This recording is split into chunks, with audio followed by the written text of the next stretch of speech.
টাকার খুব প্রয়োজন হলে এই দোয়া প্রত্যেক নামাজের পরে 3 বার পড়ুন আর এই আমল করুন, ইনশাআল্লাহ দ্রুত টাকার ব্যবস্থা হয়ে যাবে। প্রিয় ভাই, মানুষ দুনিয়াতে সবাই টাকা ধন সম্পদ চায়, কিন্তু কেউ পায় কিন্তু কেউ পায় না। কেউ পরিশ্রম করে তবুও কিন্তু সংসারের অভাব অনটন প্রয়োজন দূর হয় না। আবার কেউ কম উপার্জন করারও পরও বেশি টাকা পয়সা পায়। তো প্রথমে আমি আপনাদেরকে যে আমলের কথা বলবো সেটি হলো ধৈর্য এবং মেহনতটা সঠিকভাবে করতে হবে, নিয়মিত করতে হবে, আল্লাহর নাম নিয়ে, আল্লাহর প্রতি ভরসা রেখে। মেহনত পরিশ্রম এই জন্যে বললাম, দিনের পর রাত দেন আর কষ্টের পর সুখ দিবেন সেই মহান আল্লাহ সুবহানাহু ওয়া তাআলা। যদি আল্লাহর নাম নিয়ে আপনি মেহনত করতে পারেন, কষ্ট করতে পারেন, তাহলে হতে পারে আপনার যে অভাব আছে, দারিদ্রতা আছে, সব দূর হয়ে যাবে।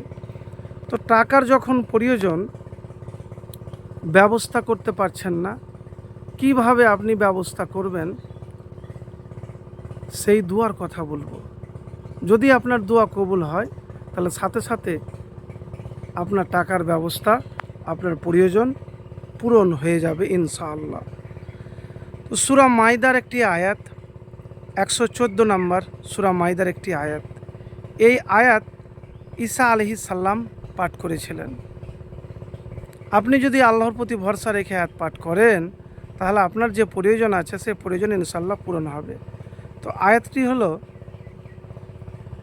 আল্লাহুম্মা রব্বানা আনজিল আলাইনা মাইদাতাম মিনাস সামাই তাকুনু লানা ঈদাল লিআউয়ালিনা ওয়া আখিরিনা ওয়া আয়াতাম মিনকা ওয়ারযুকনা ওয়া আনতা খায়রুর রাযিকিন।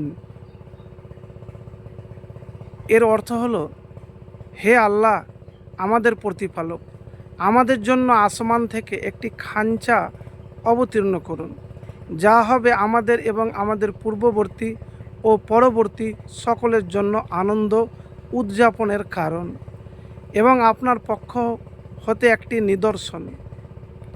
আমাদের এ নিয়ামত অবশ্যই প্রদান করুন, নিশ্চয় আপনি সর্বশ্রেষ্ঠ দাতা। তো এই আয়াত আপনি পাঠ করবেন, কখন পাঠ করবেন? যখন আপনার প্রয়োজন আছে। কতবার পাঠ করবেন?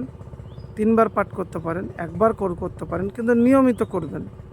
এবং প্রত্যেক নামাজের সালাম ফেরানোর পর, ফরজ নামাজের পরে এই কোরআনের আয়াত দোয়াটি পাঠ করবেন। প্রিয় ভাই, এই দোয়াটি যখন পাঠ করবেন তার আগে অবশ্যই আপনি দুরূদ শরীফ পাঠ করবেন। দুরূদ শরীফ না পাঠ করতে গেলে কিন্তু দোয়া কবুল হয় না। তো আপনার প্রয়োজন পূরণের জন্য এই আয়াতটি আপনি বেশি করে পাঠ করবেন। আরেকটি কথা আপনাকে বলবো, যখন আপনার কোনো প্রয়োজন হবে, হয়তো আমি বলেছি অন্য ভিডিওতে, আজকেও বলছি, যে আজান যখন হবে, জোহর, আসর, মাগরিব, এশা, ফজর, তো সেই আজানের পরে 2 রাকাত নফল নামাজ পড়ে, হাজতের নামাজ পড়ে হাত উঠিয়ে আল্লাহর কাছে দোয়া করবেন।